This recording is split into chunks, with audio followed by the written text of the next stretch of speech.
libre o unido a proteína plasmática. ¿Qué característica tiene un fármaco que está libre? Aquí hace un carbón. Farmacológica.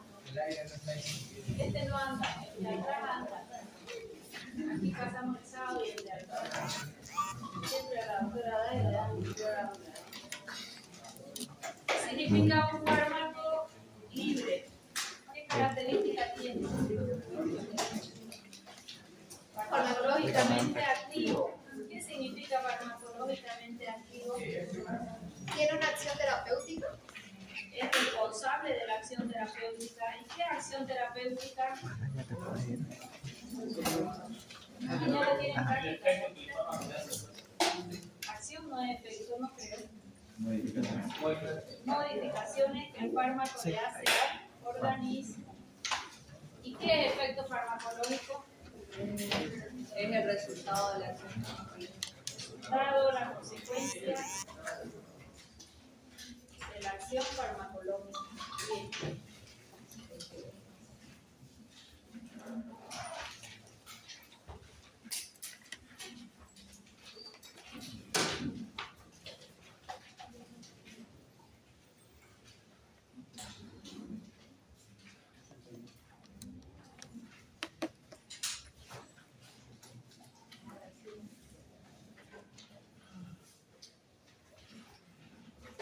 Bien, ya habíamos avanzado a absorción. ¿Qué tipo de absorción? ¿Quién necesita un fármaco para ser absorbido en vía oral? Muy liposoluble. ¿Por qué? Porque todas las células tienen una doble membrana lipídica que es liposoluble. ¿Cuántos mecanismos hay de absorción si yo voy a tomar un fármaco por vía oral? Los estudiados mañana tienen práctica. ¿Cuáles son los mecanismos? Sin gasto de energía y con gasto de energía. ¿Quiénes eran con gasto de energía? Con gasto de energía. El transporte activo. ¿De dónde sacaba la energía? De la bomba sodio-potasio ATP ASA. Ok, ¿y el ATP de dónde viene? Del ciclo de Krebs. ¿Y quién entra al ciclo de Krebs para dar ATP? acetil. Piruvato es la primera transformación. Antes de piruvato, dos moléculas de piruvato hacen una glucosa. Primero la glucosa. Si la glucosa se acabó, recién van a entrar. ¿Quién entra si la glucosa se acabó? Los lípidos tienen todavía un mecanismo mucho más lento con varias etapas bioquímicas antes de dar ATP. Los lípidos y finalmente la proteína. ¿Y la difusión simple en qué consiste? A través de un gradiente de concentración de mayor a menor. Como ya es liposoluble, entonces eso va a pasar sin gasto de energía. ¿Y los transportadores, para quién eran los transportadores? Para la difusión facilitada. ¿Y por qué se caracterizaba un transportador? Por ser selectivo y saturable. Okay. ¿Quién actualmente no, fisiológicamente utiliza los transportadores para ser absorbidos? La glucosa, el agua no. ¿El agua por dónde se absorbe? Por los poros. Por filtración. Hay proteína que se caracteriza por modificar su molécula y abrir las porinas o poros. Entonces ahí va a pasar sustancias líquidas que tienen carga eléctrica.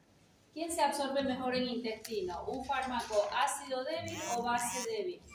Base débil. Base débil. ¿Por qué? Porque se ioniza en menor porcentaje, nunca un 100%, ¿verdad? ¿Qué fenómeno de primer paso intestinal? Así pregunto yo mañana en la práctica. Todo hay que saberlo. ¿Qué será el fenómeno de primer paso intestinal?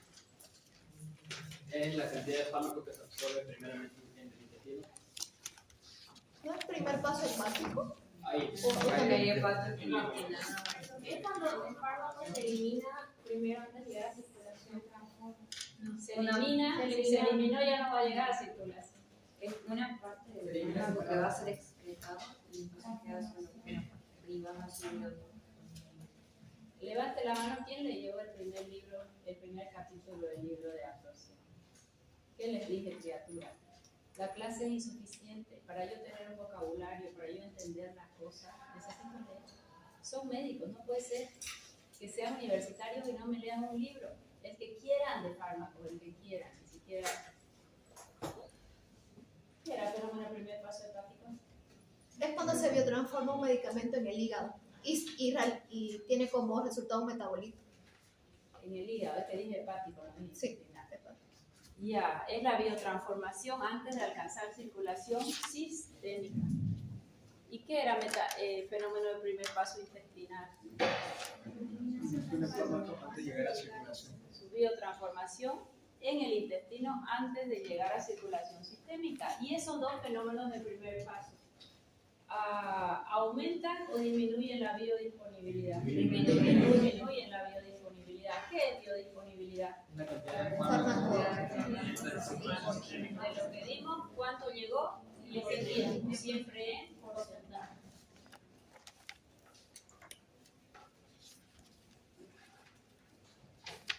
Días de administración, mañana las pregunto con todas sus características, eso va para el examen.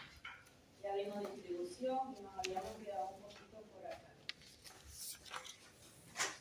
Encontramos el fármaco libre y el fármaco unido a proteína plasmática. Fármaco libre, farmacológicamente activo. Unido a proteína plasmática. Está unido a una proteína tan grande que no alcanza a salir de circulación. No ingresa al hígado, no se puede eliminar por el riñón. Podemos decir que es un fármaco que está en depósito. ¿Qué tipo de equilibrio tengo entre el fármaco libre y el unido a proteína plasmática? Equilibrio dinámico. Equilibrio dinámico. ¿Qué significa equilibrio dinámico? Es el que permite cuando el fármaco libre se elimina y se entrega al mismo porcentaje que se eliminó. Ok, el libre que ya se elimina, en unido a proteína se entrega en la misma proporción. Very good. Les pedí que lean el libro, todos han leído, lo cual los felicito y me complace de sobremanera porque así van a ser muy buenos médicos, para ver distribución. Acá en distribución yo algo ya les había comentado. ¿Quién me lo quiere explicar? A ver, ¿quién leyó en el libro? Pase. Fuerte. What is your name? Mercedes Aramayo. Pase, Mercedes Aramayo. Aquí podemos hablar del BAD, volumen de distribución, y cierta cantidad de fármaco, según su BAD, va a estar solo en sangre, en el espacio intersticial, dentro de la célula o muy unida a la célula. A ver, en este caso se encuentra el medicamento dentro de la célula, como en un compartimiento. Aquí simplemente está en la sangre y aquí se encuentra fuera de la célula. Eso depende también de su BAD, que si es poco va a estar en sangre y si es muy alto va a estar dentro de la célula. ¿Por ejemplo, qué? el 20. ¿Por qué?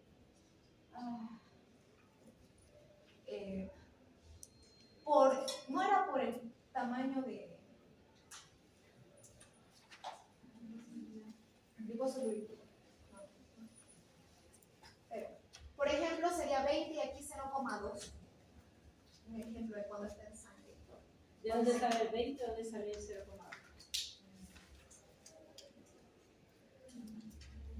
A ver, ¿quién le ayudó? Por favor. ¿Qué le dije yo? Se ganan puntos, yo llego, la pizarra llena, me lo explican, se ganan puntos. ¿Quién leyó el capítulo de vida? Ni uno. Grupo C siempre son los mejores promedios de tercer año. Y no leen un libro. Están en mi clase sin ningún problema, a mí me encanta enseñar.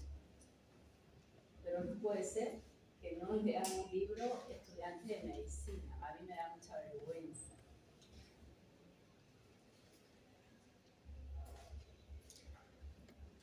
¿Qué les dije en la última clase? Se los expliqué rápidamente, ¿no ven? Para que puedan entender el libro. Les dije, yo llego y el que quiera pasa y explica. Bueno, así no van para ningún lado, criaturas. Porque al final la excelencia o con quién se va a encontrar con el paciente luego es cada uno por separado, independiente de la U, de sus profesores, de su formación. Ustedes con el paciente. Entonces, ¿para qué van a leer? ¿Para qué van a entender? Y medicina es una carrera que si no lees a diario, te pisó la antigüedad y lo que estás haciendo ya es obsoleto. Más que todo con fármacos. Fármacos que se usaban para una cosa se dejan de usar y de pronto hay terapeutas que tengo que saber leer y entender. No me puedo quedar tampoco con lo que vino la visitadora a mi oído. No, doctora, ya no use más omeprazol. O ahora usamos esomeprazol, levomeprazol. ¿Y qué diferencia hay? Te quedas con eso y ni siquiera buscaste su diferencia. Eso no está bien. Volumen aparente de distribución, ¿qué significa? El volumen en el que el fármaco se va a diluir, por eso se llama VAD. ¿Por qué se llama aparente? Les decía, porque hay lugares donde no lo podemos medir. Entonces, básicamente es el volumen en el que se distribuye un fármaco. Yo les había dicho, por ejemplo, un recién nacido tiene mucho volumen de agua. Les hablé de un 80%.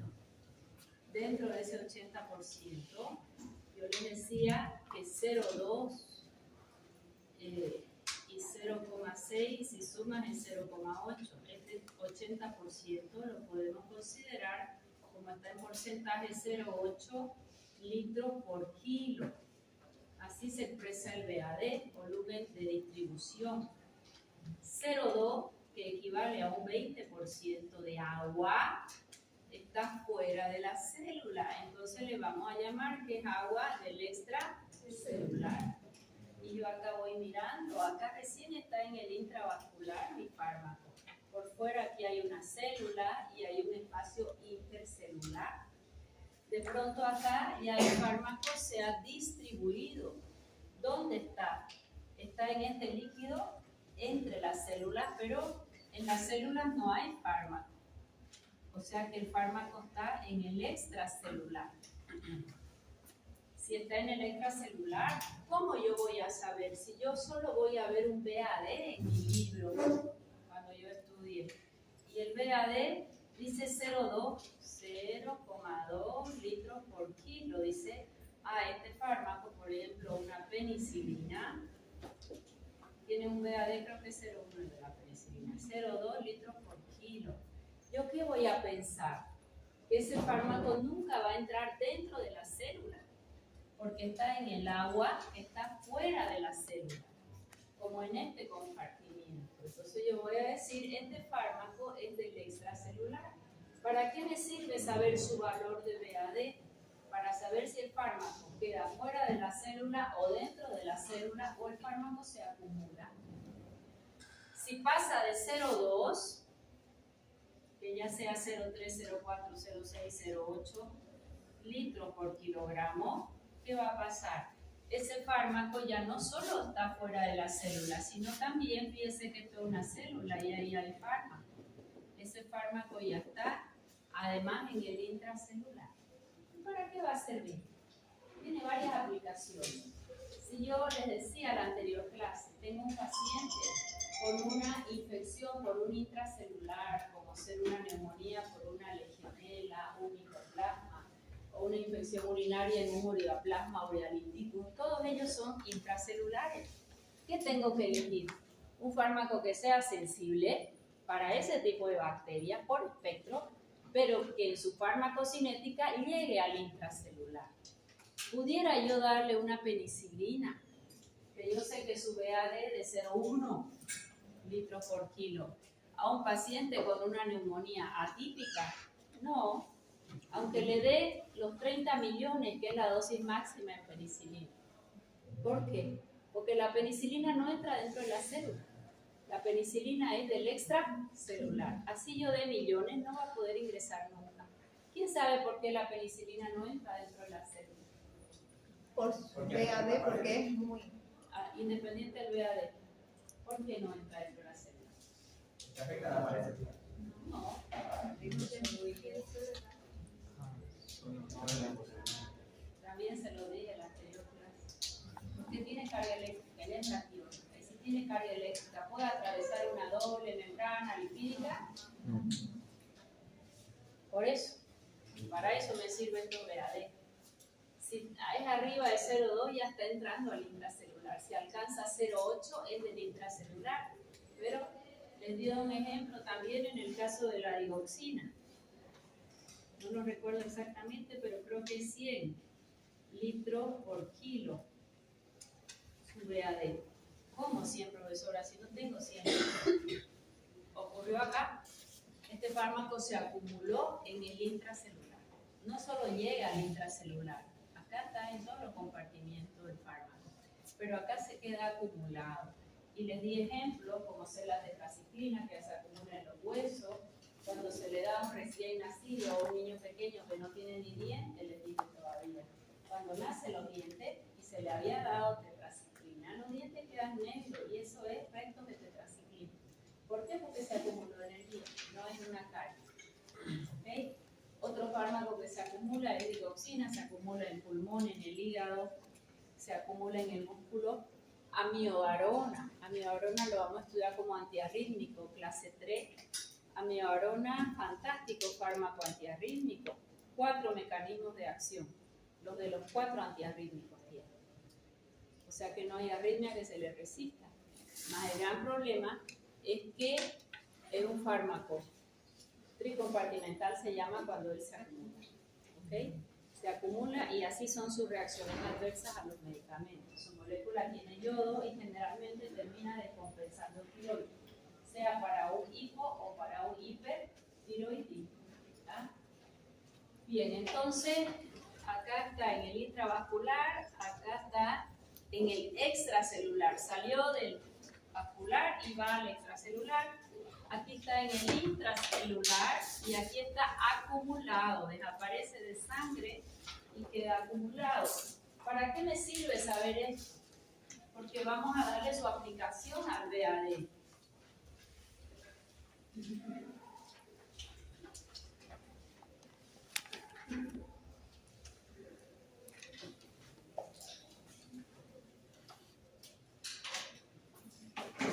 De acuerdo a esa distribución, lo que vamos a saber es sus volúmenes aparentes de distribución, cómo es que se comporta de acuerdo a los modelos. Tenemos acá un paciente antes de administrar el fármaco y después de su administración. ¿Qué tengo acá? Coloqué el fármaco, todo su cuerpo. En todo su cuerpo voy a tener fármaco. Si yo saco sangre y mido cuánto hay en sangre de concentración del fármaco, esa concentración va a haber en exactamente todas sus células. ¿Qué significa eso? ¿Qué tipo de modelo es?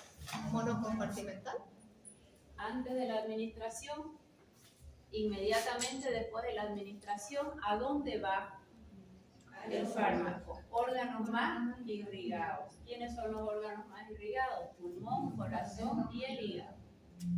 Y rápidamente después de los órganos más irrigados, todo el cuerpo del paciente se comporta como si fuera un solo compartimiento. Ese es un fármaco que sufre un modelo de distribución monocompartimental. Todo el cuerpo se va a comportar como si fuera un solo compartimiento.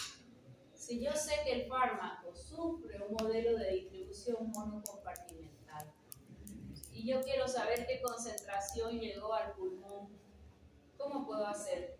¿Voy a sacar un poco de pulmón? No. Si yo sé que ese fármaco sufre un modelo monocompartimental, solo con sacar sangre, leemos la concentración y la misma concentración va a haber en todo el organismo. ¿Será un fármaco liposoluble o no liposoluble? Si yo estoy hablando de cualquier lugar del cuerpo, liposoluble. Ese no será nunca una penicilina. Penicilina no va a llegar al sistema nervioso central. ¿Por qué, profesora? Si meningitis es una primera elección, es una meningitis por meningococo y por neumococo.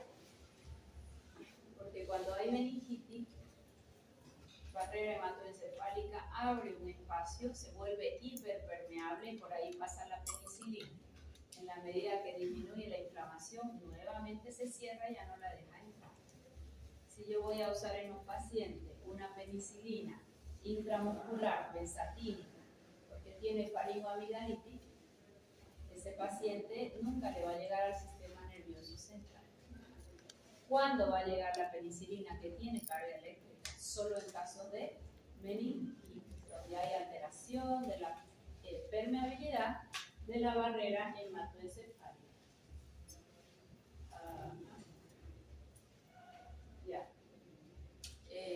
¿Qué significa un modelo monocompartimental? Todo el cuerpo se va a comportar como un solo compartimiento. ¿Qué significa el modelo bicompartimental? Colocamos el fármaco, va a los órganos más irrigados, va hacia los órganos más irrigados,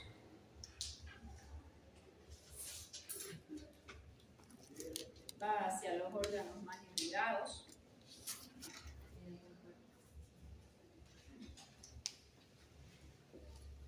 llega hasta el intracelular. Y el tricompartimental, colocamos el fármaco, vamos a los órganos más irrigados y finalmente se concentra en algún órgano en el que tenga afinidad. Finalmente se va a concentrar en el órgano que tenga mayor afinidad. En algunos casos los huesos, en otros músculos, en nuestro corazón, en el ojo, en el oído. Este es un fármaco de distribución tricompartimental.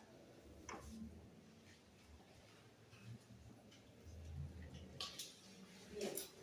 Volumen aparente de distribución. En la práctica, ¿para qué sirve? Le ponemos... Yo siempre uso BAD, pero casi todos los libros usan BD nomás, porque el aparente es porque no se puede medir en todos lados. Resulta que tenemos un paciente, dejen de escribir y atienden, que va a ser sensible solo a un antibiótico. Ese antibiótico en el cultivo usual sale resistente. No tenemos que darle, hagamos de cuenta que es una pseudomonas aeruginosa. Bacilo gram negativo es un gran quemado. Se le hace su antibiograma, cultivo con antibiograma, y salen todos resistentes. ¿Qué chance tenemos? Muchas veces hay la opción de hacer lo que se llama las concentraciones mínimas inhibitorias. Por ejemplo, aquí vamos a cultivar nuestra pseudomonas. Y en lugar de poner discos con diferentes antibióticos, voy a usar uno solo, que en este caso probablemente el menos tóxico va a ser una ceftazidima, cefalosporina de tercera generación con acción antipseudomonas. Y aquí voy a poner un disco de ceftazidima con una concentración baja, 0,1 litros por microgramos ml. Voy a poner otro disco también con ceftazidima, pero aquí vamos a poner 0,2 microgramos de concentración, ¿verdad? Y aquí ya voy subiendo a 0,5, aquí a 1, aquí a 2 y acá a 2,5 microgramos por ml. ¿Qué es eso? Concentración. Son discos del mismo antibacteriano, pero diferentes concentraciones. ¿Ok? Hay alguna concentración a partir de la cual, que es la 2, que arriba de ella ya es tóxica, ya no lo administra. Y aquí voy a elegir, voy a mirar a qué concentración ya se inhibe acá el crecimiento de la bacteria. Hagamos de cuenta que a 0,5. Esa es la concentración que yo quiero alcanzar en mi paciente, ¿cierto? Y fíjense que es BAD. BAD es igual a dosis. ¿Qué era dosis? La cantidad de La cantidad de fármaco. fármaco que vamos a administrar sobre concentración plasmática. Concentración plasmática. Dejen de escribir y aquí. La pregunta es, ¿vamos a usar ceftazidima? ¿Qué dosis voy a usar? ¿Conozco el BAD de los fármacos o no? ¿No? ¿Qué les dije? Yo busqué 10 fármacos con su BAD. Qué vergüenza el que me dice que no. Todos. De dije, busquen cualquier libro de fármaco y está el BAD de cada fármaco. Ya está inventado no, estudiado hace mucho. Y cada fármaco tiene su propio BAD. No estoy inventando la pólvora, ya está inventado, ya está determinado. ¿El BAD del fármaco lo conozco? Sí. ¿Conozco la concentración plasmática que quiero alcanzar para realmente inhibir a esa bacteria? Sí. En este caso fue 0,5, podía ser 1, podía ser 2. ¿Ok? Entonces, si yo acá, la dosis va a ser igual a ¿qué? Al BAD por concentración plasmática. Muchas veces el libro te dice, si usted llega a esta concentración en sangre, usted va a tener éxito. Esa es la dosis que usted va a tener que utilizar. ¿Se entendió? Fíjense que hay pacientes que convulsionan. Y claro, las dosis de los anticonvulsivantes te dicen esta es la dosis mínima, esta es la dosis máxima. Y de pronto el paciente sigue convulsionando. ¿Cuál es la dosis ideal que yo voy a dar? Su BAD por la concentración que te dice el libro que a esa concentración en sangre sí va a bloquear la transmisión o del foco epiléptico, o su origen o su, que se llama su conductibilidad. O sea que cuando vos tienes una concentración plasmática óptima y conoces el BAD, vas a poder determinar qué dosis debe dar de ese fármaco. ¿Se entendió? Acá el ceftazidima nos había salido resistente, pero de pronto cuando tomamos un solo antibiótico a dosis cada vez mayores, alguna de ellas, no siempre, inhibe ya el crecimiento de la bacteria y esa es la concentración que debe tener en sangre. ¿Conozco la concentración? Sí, es esa. ¿Conozco el BAD? Busquen en su libro, les dije, busquen 10 fármacos y busquen su BAD, es la única forma de aprender. Esto ya está, de este año para el otro no va a cambiar, porque esos son niveles de fármaco en sangre. Y con eso me van a determinar la dosis. Entonces, ¿qué aplicación clínica tendría el BAD? Para dosificar una determinada concentración plasmática. La dosis que voy a usar para alcanzar cierta concentración plasmática. ¿Cuántos modelos de distribución hay? Mono, bicompartimental y tricompartimental. En el bicompartimental primero administro el fármaco, todo el cuerpo se comporta como un compartimiento y luego quedan los órganos más irrigados. Ahí se queda. El tricompartimental, coloco el fármaco, todo el cuerpo se comporta como un compartimiento, afinidad por algunos órganos y ahí se concentra. Esta aplicación clínica es bastante importante. Circulación placentaria, yo les había dicho que todos los libros nos hablan de barrera placentaria. ¿Será una barrera? No, todo pasa por placenta, casi que sí. Todo lo que está en circulación materna va a pasar vía placenta al producto de la gestación, excepto las sales que están muy ionizadas, como un cloruro de amonio, un cloruro de amonio bien ionizado. O sea que deja de ser una barrera para convertirse en una ventana.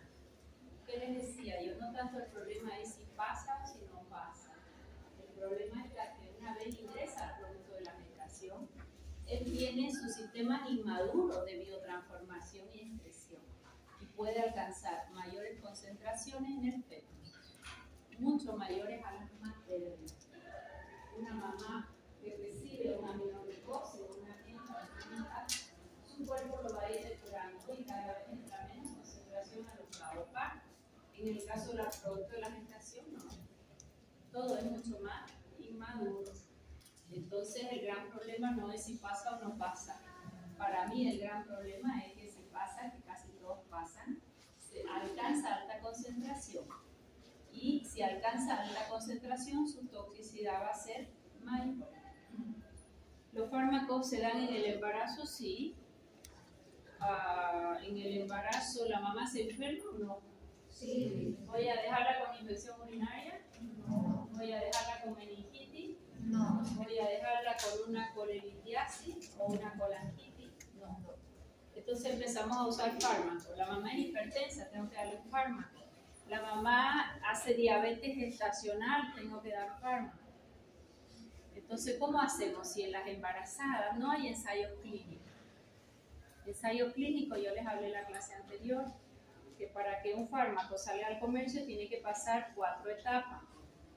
Primero, la etapa 0 en animales de experimentación, que ya no siempre se hace.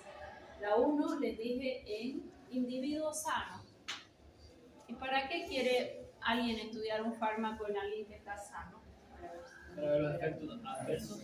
Y antes que los adversos, su farmacocinética. Doy 100 miligramos, voy a sacarle sangre a ver cuánto llega, vemos la orina para ver cómo se elimina, si está activo, inactivo, metabolitos, cuánto dura, su farmacocinética y también reacciones adversas. La fase 2 ya trabaja con pacientes, pero no muchos pacientes. ¿Cómo son los pacientes que ingresan a los ensayos clínicos? Saludable, con una sola patología. Si vamos a estudiar un antihipertensivo, solo hipertenso. En la actualidad no es solo de hipertenso el paciente. Entonces, no es extrapolable. Y luego en mayor cantidad de pacientes, que ahí sí medimos la efectividad, reacciones adversas, seguimos viendo farmacocinética. Y la fase 4 es cuando ya el fármaco se libera y cualquiera puede utilizarlo, está indicado, ¿verdad? Entonces, fíjense ustedes que en ningún momento yo les dije que pacientes embarazadas van a utilizar el fármaco. Si yo estoy embarazada, ¿será que voy a hacer para un ensayo clínico, voy a ser voluntaria? Para que me pongan algún fármaco a ver cómo nace mi hijo. Eso está contra la ética. ¿Qué es lo único que se sabe en el embarazo? Pacientes que han enfermado, se ha tenido que revisar un poquito qué pasó en animales de experimentación y ver beneficios-riesgos. ¿Qué es peor para el feto? ¿Que la mamá convulsione o el fármaco? No la podemos dejar convulsionando a la mamá, entonces le empezamos a dar los fármacos y todo se toma nota de las reacciones adversas, se observa al recién nacido. Y no solo al recién nacido, porque si ya pasaron los 3 primeros meses, los órganos van a estar desarrollados normales, formados normales. Y sus alteraciones van a ser fisiológicas. Puede ser insuficiencia renal, insuficiencia cardíaca, puede ser disminución de la agudeza visual. ¿Se dan cuenta? Depende de en qué momento de la gestación se administra el fármaco. Dentro de los 3 primeros meses va a alterar la organogénesis y ahí vienen las malformaciones. De 3 meses para adelante son alteraciones en la función de los órganos. Más se tuvo que usar porque no nos quedó de otra. La mamá hace diabetes gestacional, tengo que darle fármaco y se empezó a dar lipoclamida, nacieron con alteraciones del páncreas los pacientes. Es lo que usamos en diabetes. Y ahí llegaron a la conclusión de que el único fármaco seguro para el feto es la insulina. Entonces, aunque la mamá sea diabética, no insulino dependiente, entra en gestación y se le cambia para insulina. ¿Okay? Lo mismo pasó con los anticonvulsivantes, con warfarina, por ejemplo, con anticoagulantes, una mamá con arritmia que recibía warfarina, las malformaciones fueron terribles en el feto. Entonces, a partir de ahí, ¿qué es lo que se tiene? Se ha tenido que usar en algunas pacientes, se va a hacer una determinación de todas las reacciones adversas y esa es la literatura que existe. No, esas pacientes no entran en ensayos clínicos. Pacientes de la tercera edad tampoco entran en ensayos clínicos y los niños tampoco. Todo lo que hay en embarazo es porque se ha tenido que usar en otras pacientes. En embarazo, a los fármacos me van a buscar a ver si se chocan con un libro, clasificación de fármacos en el embarazo. Para mañana es práctica. Clasificación de fármacos en el embarazo. Y se van a buscar unas tablas y las van a guardar para toda su vida, porque eso uno no se lo aprende de memoria, imposible. ¿Ya? Más cuando viene una paciente embarazada por cualquier motivo a tu consulta, tú tienes que revisar dentro de los listados de fármacos que le puedes dar. Fármacos clase A, clase B, clase C, clase D, E y clase X. 1, 2, 3, 4, 5. La E no existe. D y E son 5 clases de fármacos. Solo les digo el primero y el último. Estos fármacos sí se pueden administrar a dosis usual. Sí se pueden administrar a dosis usual sin provocar anormalidades en el feto. Sin provocar anormalidades en el feto. Y ahí entra el hierro, las vitaminas, a dosis usual, porque si usan vitamina A a dosis alta, es teratogénica. ¿Quién sabe qué fármaco usado por el acné es vitamina A en dosis tóxica? Señor, la isotrioneína. ¿Cómo es que le llaman en el comercio? El Isoface. Adolescentes aman Isoface porque están llenitos de acné, una pasadita de Isoface y ese Isoface queda durante un año, como es vitamina A en alta dosis, el ácido retinoico, se acumula a nivel adiposo y se va a ir liberando en ese cuerpo en la medida que lo necesite. Y a esa dosis para un feto es altamente teratogénico y abortivo. Teratogénico es que hace malformación. Toda paciente que recibe Isoface, la recomendación un año, buscar un método anticonceptivo obligado. Y acá lo conseguimos fácilmente. Esa es clase A. Y clase X son los que no se deben administrar bajo ningún punto de vista, porque son teratogénicos confirmados. Ahí entra la isotrioneína, que es el Isoface, ahí entra los quimioterápicos, que van a tener afinidad por células nuevas que están en crecimiento, que son las células del feto en este caso. ¿Ya? Me van a buscar y les quiero ver a todos con su lista. Eso lo van a guardar siempre. Entonces, eso lo tienen que tener en su computadora cuando ustedes atiendan un paciente. Si es embarazada, te fijas la lista y te quedas con clase A y clase B. Lo ideal es no salir de ahí. Si no tienes chance terapéutica, recién entrar a las clases C. ¿Okay?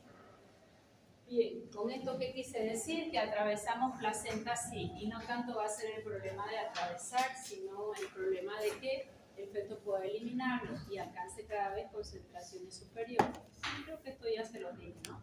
Hablábamos de una mamá morfinómana. La morfina va a pasar, claro, es muy liposoluble. O una mamá que toma alcohol en el embarazo. Esa depresión del alcohol también la recibe el producto de la depresión.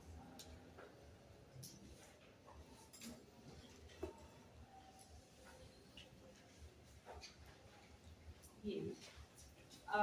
Cuando hablamos de distribución de fármacos, tenemos que saber el VAD del fármaco, tenemos que saber si el fármaco, qué porcentaje está libre. Generalmente cuando hacemos farmacocinética y hacemos distribución, ponemos el fármaco, su modelo, si es mono, bio, tricompartimental, ponemos su VAD, hagamos de cuenta que es 0,2 litros por kilo. ¿Qué voy a pensar? ¿Es del extra o del intra? Del extra. Extracelular, ok. Y de ahí ponemos VHE si atraviesa barrera hematoencefálica y si atraviesa placenta. Entonces, cuando estudiemos un fármaco, le vamos a estudiar su absorción. En absorción vamos a decir, tiene de biodisponibilidad 50%, su mecanismo de absorción es por transporte activo, se absorbe en tal porcentaje. Distribución. Este medicamento tiene un VAD de tanto, tiene un modelo de distribución tricompartimental, entonces yo voy a saber que se acumula. Barrera hematoencefálica no atraviesa. Si no atraviesa, ¿qué me está diciendo? ¿Liposoluble o no liposoluble? No liposoluble. ¿Por qué? Porque yo tengo las uniones estrechas, acá no se ve muy bonito, pero muy claro esto, ¿no? Las uniones estrechas en barrera hematoencefálica. Aquí hay algo importante. Nosotros tenemos el intestino también una barrera intestinal, que es una membrana. En la mayoría de los pacientes, a nivel intestinal, estoy hablando de duodeno, por tipos de alimentación, por estrés, por barrido de flora de intestino, por disbiosis, hay una hiperpermeabilidad de intestino. ¿Qué significa?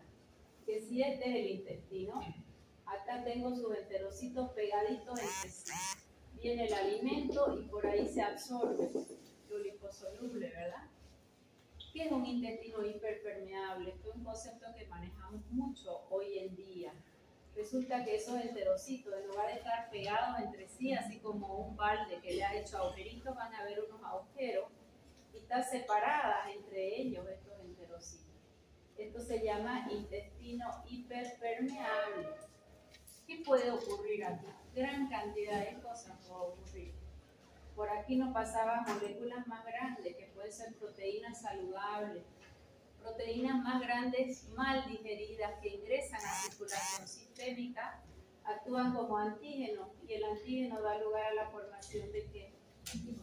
Gracias. Y este es el origen de gran parte de las enfermedades autoinmunes, desde una artritis reumatoidea, una tiroiditis de Hashimoto, esta membrana hiperpermeable en intestino. Lo que ocurre en intestino vía linfática va a pasar en piel y mucosa, mucosa nasal, ocular, piel y además en barrera hematoencefálica. Cuando acá generalmente hay hiperpermeabilidad, lo hay también en barrera hematoencefálica. ¿Okay? O sea que si bien hemos estudiado en todos los libros que mientras no hay una meningitis, yo tengo un cierre de barrera hematoencefálica, hoy que sabemos que si acá hay un intestino hiperpermeable, vía linfática, puedo tener una barrera hematoencefálica hiperpermeable. Y eso lo verificamos muy bien con niños del espectro autista o con déficit de atención e hiperactividad.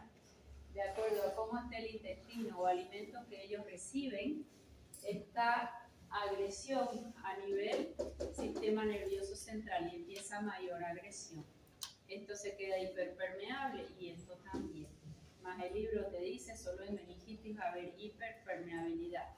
Pero si buscan literaturas más modernas, esa conexión vía linfática por el sistema GAL o el sistema MAD, tejido linfoideo asociado a la mucosa, y barrera hematoencefálica es considerada como una mucosa. Lo que le va a pasar al intestino va a pasar vía linfática a toda la barrera hematoencefálica. ¿Ya? Bien, entonces barrera hematoencefálica, en teoría, ¿quién va a pasar? Solo va a pasar fármacos liposolubles o su fracción liposoluble. ¿Por qué? Porque las células están pegaditas entre sí.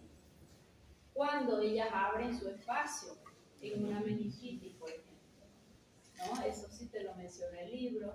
Penicilina, si yo pongo a alguien sin meningitis, no llega al sistema nervioso central. Más, cuando hay meningitis se alcanza y es un fármaco de lujo porque tiene baja toxicidad y excelente sensibilidad. Más, lo que estamos viendo en el día a día es que hay pacientes que salen de un régimen, por ejemplo, un intolerante al gluten y comió gluten y automáticamente hay dolor de cabeza, cefaleas intensas y migraña. El paciente sabe que cuando les mejora el intestino, fácilmente voy a tener un efecto en barrera hematoencefálica. El niño venía bien, cuidábamos del gluten, de sus azúcares, de los lácteos a un cumpleaños y vuelve súper irritable, agresivo, se quiere golpear, niños especiales. Yo trabajo muchos niños del espectro autista. Y la mamá te dice, es clarito, doctora, yo me descuido, viene mi madre o mi suegra, me le dan los caramelos, me les dan los alimentos ricos en gluten y empieza otra vez el comportamiento, el aleteo, los signos de alarma que ya venían bastante mejor controlados. ¿Ok? O sea que ahí está determinada la relación eje intestino-cerebro. De eso se está hablando mucho hoy en día. y está totalmente comprobado, o sea que ahí tienen que agarrarle literatura, porque esos son los pacientes que ustedes van a atender. Antes, dentro del espectro autista, era 2 o 3 niños de cada 100 nacimientos. Para el 2026 está determinado que por lo menos 23 nacimientos de cada 100 estarán dentro del espectro autista. Y es por una suma de cosas. ¿Se entendió? Y a esos niños que están dentro del espectro, yo ya los recibo cuando han hecho de todo. Han ido al neurólogo, les han hecho todos los estudios y el neurólogo dice todo está normal. Más la conducta del niño no está normal. ¿Se entendió? O sea que son alteraciones que se llaman epigenéticas. ¿Qué es epigenético? Alteraciones por los estilos de vida. No son alteraciones fisiológicas, no nació con autismo. A mamá te dice, este niño era perfecto, 2 años hablaba, corría, te miraba, y después de su vacuna o de tal evento, empezó solo a mirar los ventiladores, empezó el aleteo, le llaman y no te mira, ya no juega con sus hermanos, grita, aletea, enciende la licuadora y grita más y se tapa los oídos.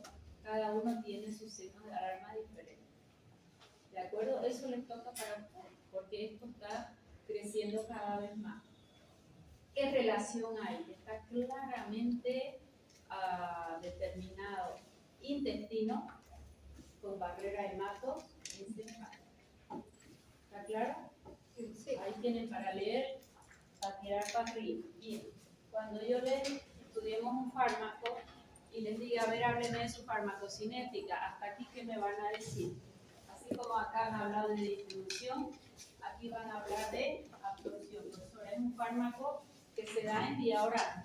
Su mecanismo de absorción probablemente es por difusión simple o difusión facilitada o filtración o usando transportadores. Su biodisponibilidad es de un 80%. Tendrán que saber qué es biodisponibilidad. Y como es un fármaco básico, su absorción es de preferencia en el duodeno. Absorciones de preferencia en duodeno. Entonces así vamos a estudiar farmacocinética de cada fármaco. Absorción, distribución. En distribución vamos a ver, buscar de su VAD, el paso en barrera hematoencefálica llega o no llega, o en placenta, en un probable embarazo, y su unión a proteína plasmática. Es de un 10%, de un 5%, de un 20%, de un 80%, de un 90%, de un 100%.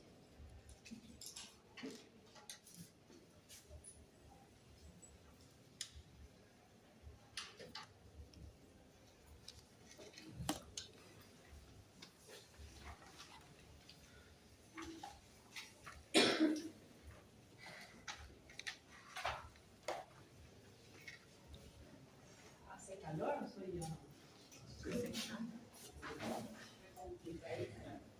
Okay. El fármaco ya se distribuyó.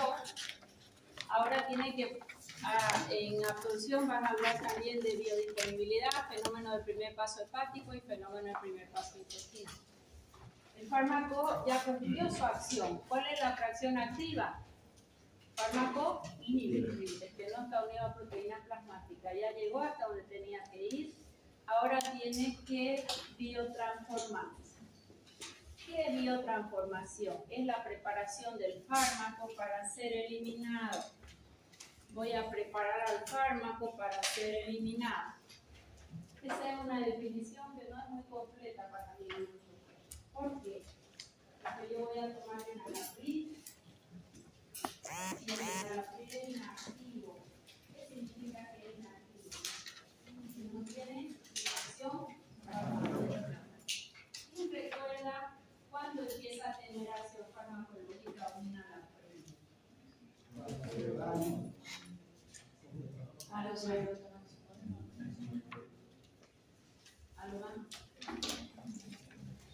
Cuando pasa por el hígado se oxida.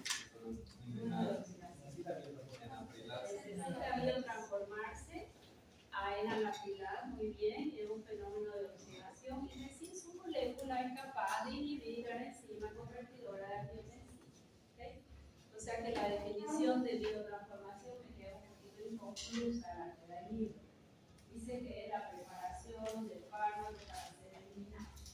Más en algunos casos, la biotransformación es capaz de activar el fármaco, como en el caso del enalapril. En algunos casos, la biotransformación es capaz de activar el fármaco. Si yo lo voy a, el 99% es para eliminarse, preparación del fármaco para ser eliminado. Si esta es mi molécula liposoluble, ¿qué tendría que pasar con ella para que ya no pueda absorberse, no pueda tener actividad y se tenga que marchar? Perder liposoluble, se une al receptor para tener actividad, ¿verdad? Y para marcharse, así como esta, va a entrar a cualquier parte de mi célula porque ella es liposoluble. Y todas mis células tienen la doble membrana lipídica. ¿Qué tendrá que hacer ella para que ella no pueda, que no entre para ningún lado? Biotransformarse. Perder su liposolubilidad. Y eso es lo que va a hacer la biotransformación. Le va a eliminar su como es su liposolubilidad. Para ello hay dos tipos de reacción. Reacción de fase 1 y reacciones de fase 2.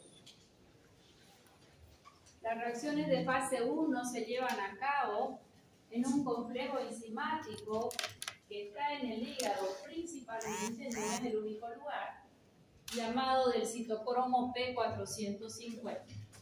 Lo van a encontrar en los libros como CYP450. Un sistema enzimático de fase 1, donde se encuentra principalmente hígado, se encuentra en el hígado. Citocromo P450. Pregunta de examen. ¿Por qué se llama CYP450? Porque puede refractar la luz en 450. Hace. Eso, muy bien. Todo el mundo dice porque tiene 450 enzimas. Error. Porque es capaz de refractar la luz en 450 hace ese sistema de enzimas. ¿Dónde se encuentra? A nivel hepático. Es importante, importantísimo. ¿Ya? Hoy en día ya estamos en medicina de precisión haciendo estudios genéticos, estudiando los genes que determinan esas enzimas. Por ejemplo, puede haber un paciente donde un sistema enzimático esté disminuido, le das el fármaco, no hay quien lo biotransforme y su nivel plasmático se eleva. ¿Se entiende? O sea que ya en farmacogenómica vamos por ahí, determinando cómo es el comportamiento de los genes en esos complejos enzimáticos para ver el comportamiento del fármaco y elegir el fármaco adecuado para ese paciente. Estudios no económicos. En Bolivia recién vamos a hacer un curso el 30 de mayo en Cochabamba, que es el primer laboratorio que los va a implementar, por lo menos de los fármacos más usuales, ¿no? Bien, esta fase 1, caracterizada principalmente por este complejo enzimático, son reacciones de oxidación, reducción, hidrólisis, metilación. ¿Qué es oxidación? Es la combinación del fármaco con el oxígeno. Oxidar, combinación del fármaco con el oxígeno. Estas reacciones de fase 1, generalmente, no siempre, generalmente inactivan al fármaco. Hay un pequeño porcentaje que lo activa, como el caso del enalapril. Reacciones de oxidación o toda fase 1, generalmente el 99% de los fármacos lo inactivan, más un pequeño porcentaje activa, fase 1. Si oxidación es la combinación del fármaco con el oxígeno, ¿qué es reducción? La combinación del fármaco con los hidrogeniones. Eso es reducción. Son reacciones donde hay pérdida de electrones. Si ustedes recuerdan en la escuela, cuando estudiaron química, ya por los años 20, hay una sigla que uno nunca se debe olvidar, para mí es muy importante. Todo grupo que gana electrones se reduce. Todo fármaco que pierde electrones se oxida o sustancia. La palabra grupo. Quien gana electrones se reduce.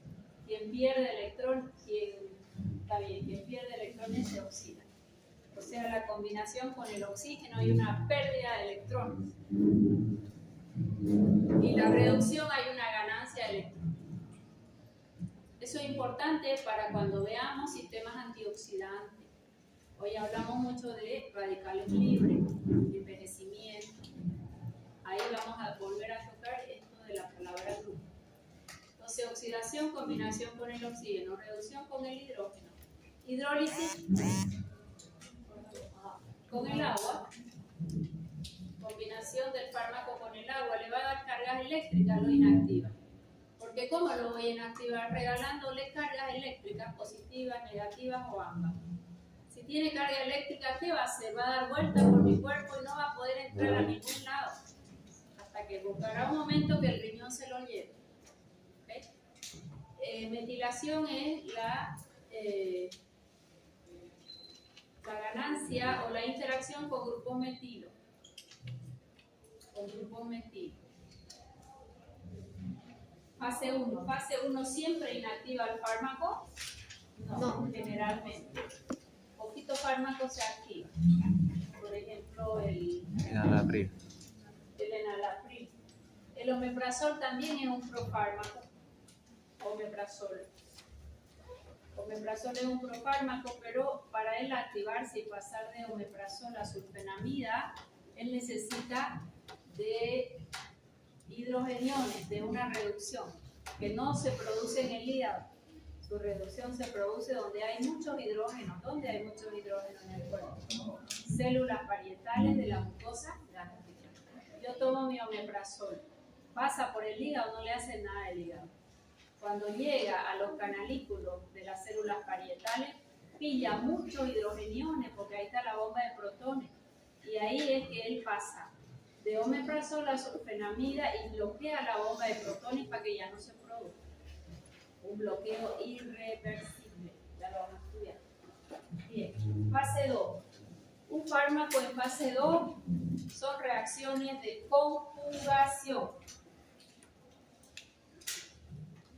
Son reacciones de conjugación. ¿Con quién se puede conjugar un fármaco? ¿Con ácido? Con ácido, nombrarme 3. Glucurónico, acético, sulfúrico. Ya. Glucurónico se llama glucurono-conjugación, es la reacción que ocurre en mayor escala en la mayoría de los fármacos. Se combinan con ácido glucurónico. Se combinan con ácido glucurónico, se llama glucurono-conjugación. Glucurono-conjugación. Siempre inactiva el fármaco, siempre. Se combina con ácido sulfúrico, sulfoconjugación. Se combina con ácido nítrico, nitroconjugación. Se combina con glicocola, glicocola conjugación. Es como que tuviéramos el fármaco, cuando se conjuga es porque ganó toda esta cubierta que hace que ya él no sea liposoluble, muchas veces con cargas positivas o negativas. O sea que perdió su liposolubilidad, que ganó polaridad. Es por eso que en la definición de biotransformación hablamos de siempre inactivar al fármaco. Fase 1 generalmente inactiva, pero fase 2 siempre se inactiva, siempre va a crear cargas eléctricas. Glicocola conjugación, glucurono conjugación, sulfoconjugación, acetoconjugación con el ácido acético, acetoconjugación con ácido acético, nitrosulfoconjugación. Siempre inactivan al fármaco.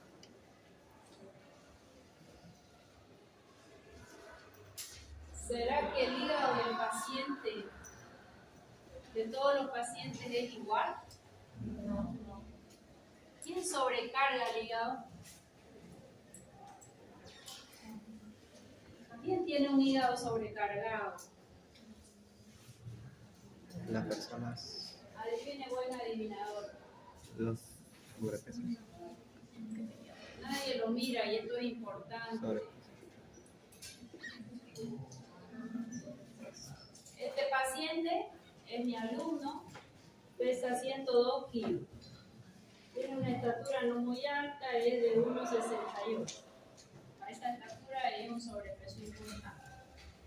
Mi alumno es joven, entonces aquí en sangre le encanta el carbohidrato. Ahorita toca la hora de la merienda y se va a comer 3 chiquitos con una Coca-Cola más un croissant, no sé qué. Uno tras otro, ¿no? O sea, no termino de comer uno que quiero el otro. Una cantidad de glucosa hermosa.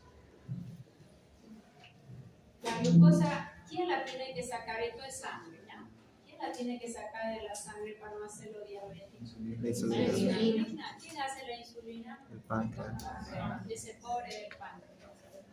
El páncreas va a hacer estos puentes, le digo a mis pacientes, que se llaman insulina. Y esa insulina se coloca aquí y esa glucosa entra como a su casa, sale del nivel vascular, le hacemos sus niveles de glucosa a este paciente y está bonita su glucosa. ¿Por qué? Porque si él comió mucho carbohidrato, tiene que hacer mucha Insulina.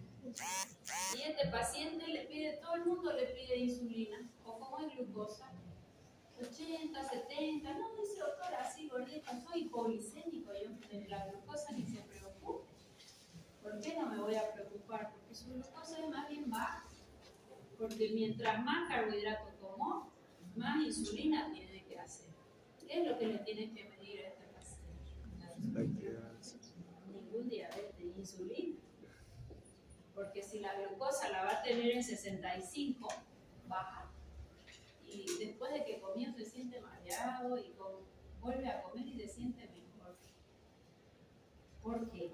Porque este pobre páncreas hizo mucha insulina. En lugar de trabajar al 100%, está trabajando un 500%. Puede trabajar, sí, porque es joven. Si comes más carbohidratos, más insulina. Más carbohidratos. Después de los 50 es otro cuento. Lo de los 40. Pero aquí, con 20 y pocos años, más carbohidratos, más insulina. ¿Qué va a pasar acá? Como hay mucha insulina, sale para fuera del vascular. La glucosa, encima no hace ejercicio, no la usa. ¿Quién se sacrifica? Superhígado. Superhígado dice, yo me voy a sacrificar de primero. Toda la glucosa que él comió y que no usó, tráiganmela para mí. Para no hacerlo diabético, yo me voy a sacrificar. Y vienen todas las glucosillas y forman triglicéridos. Y voy a tener un hígado graso.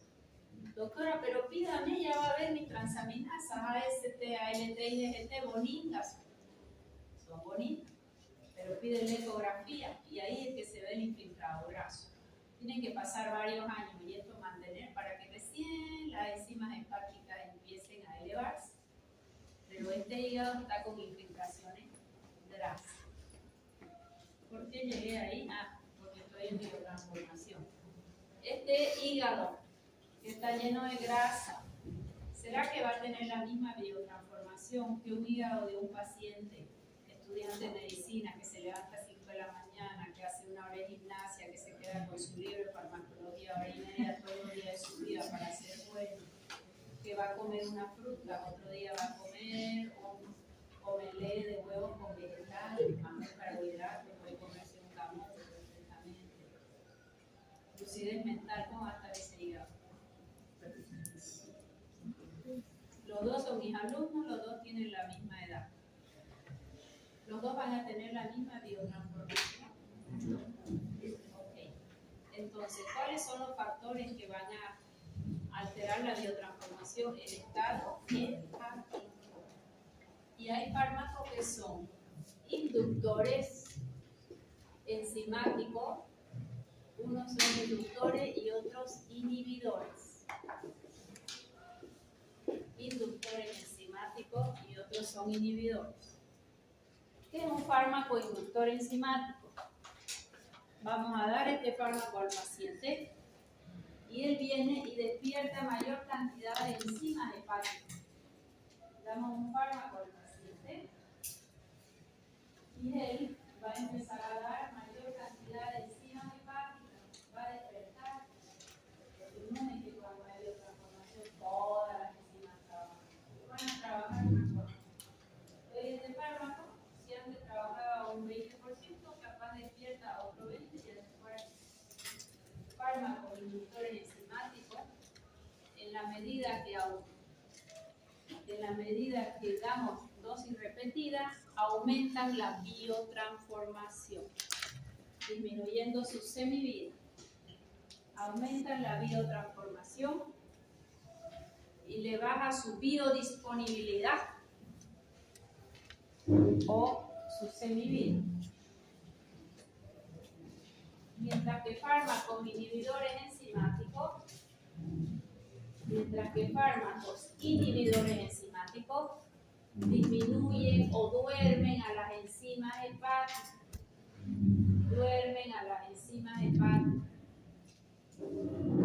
Cuando da un segundo fármaco, ¿qué va a pasar con la biotransformación del segundo fármaco si hay inhibición enzimática? ¿Tendrá menor biotransformación? Menos biotransformación y mayor nivel plasmático, y puede entrarse en toxicidad con dosis usuales.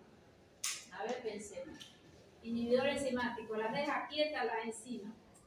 Antes trabajaban 20, ahora van a trabajar 5. Y en el segundo fármaco intenta biotransformarse, hay menos enzimas. Y si se biotransforma menos, ¿hay más fármaco activo o menos? Activo. Y el nivel plasmático en sangre Va a estar elevado. con la misma dosis. Con la dosis usual puedo entrar en toxicidad. ¿Para qué va a ser importante saber esto? Cuando damos más de un fármaco, es interacción de un fármaco con un segundo fármaco. ¿Y será usual las dos fármacos? Vas al cardiólogo y te dice, no, yo solo le voy a ver el corazoncito, señora, de mi paciente así de la consulta. Yo solo le veo su corazoncito y su corazoncito le dio un beta bloqueante porque es muy ansiosa, porque tiene una taquiarritmia, pero solo le ve su corazoncito. Vaya al neumólogo que le vea toda esa irritante que tiene, y va al neumólogo y el neumólogo le dice, ¿cómo le va a dar un beta bloqueante si le va a hacer mayor broncoespasmo y usted va a hacer sufrir?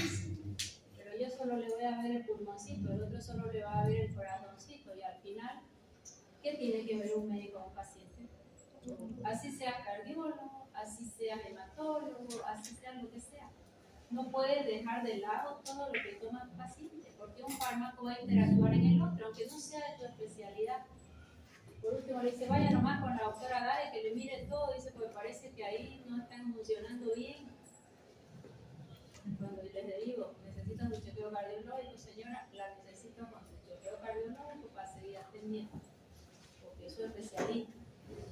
¿Sabe qué? Yo le veo nomás su corazoncito a ella, que le vea todo lo demás. Y resulta que todo lo demás hay interacción de un fármaco que él da bloqueo y este otro es agonista del mismo receptor. Lo mismo pasa a nivel de biotransformación. ¿Qué sabemos de biotransformación? Nada. Y damos los fármacos y vayan en el hospital y tomen examen a los prescriptores médicos.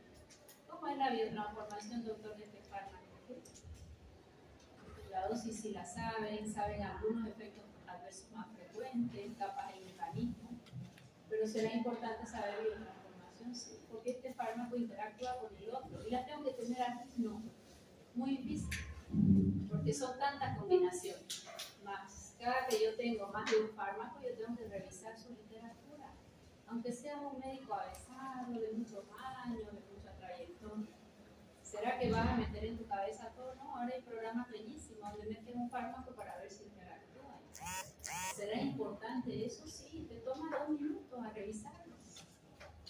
¿Se entendió? Más tiene que saber qué es un inhibidor enzimático, qué es un inductor enzimático, qué es una glicocola conjugación, qué es una glucurono conjugación. Si 2 fármacos hacen glucurono conjugación, ¿quién gana? Hay algunos fármacos más afines que otros. El de mayor afinidad. Y Y por último, los dos a dosis media pueden tener el mismo efecto terapéutico, porque están usando todas las enzimas que hacen glucorono conjugación. ¿Qué es inducción enzimática? Que el paciente tiene mayor cantidad de enzimas.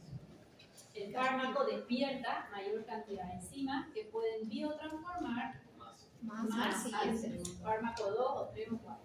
¿Qué es inhibición enzimática? El fármaco inhibe o duerme la gran parte de las enzimas que van a biotransformar nuestros fármacos. ¿Y qué es autoinducción?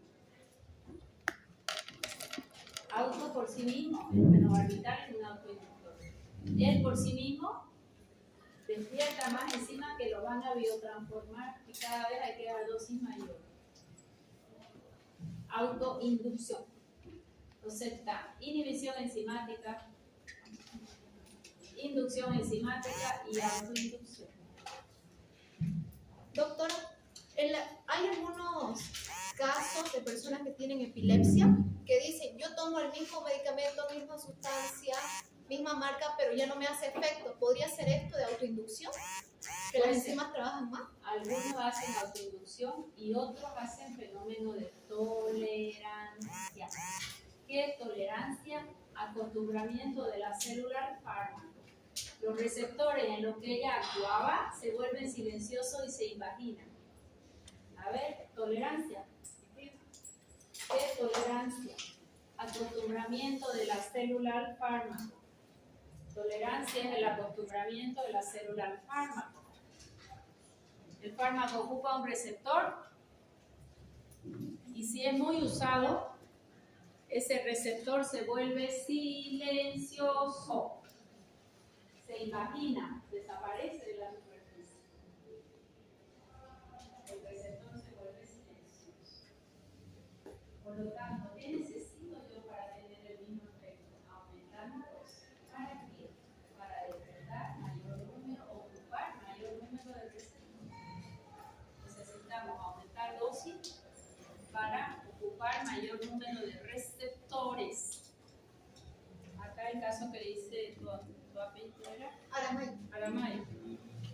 Las dos cosas pueden ser que el fármaco haga una autoinducción al mismo y que cada vez haya que dar dosis mayores, o que el receptor se vuelve silencioso. Esa tolerancia en receptores se da mucho con benzodiazepina. Dice el paciente, antes de dormía con un Neurin, un cuartito, doctora. Eso me duró 5 años. Después imposible. Fui a 0,5. Ahora ya han pasado más de 10 años y con el completito no duermo, y el completito tiene 2 miligramitos. Empezó con 0,5. 0,5 la dejaba noqueado, 0,25. Eso es tolerancia.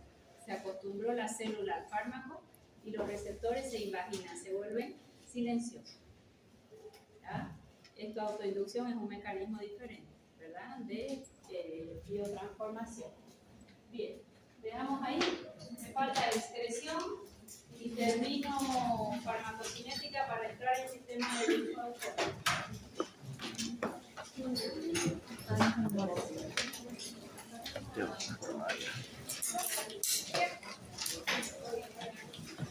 Ya estoy.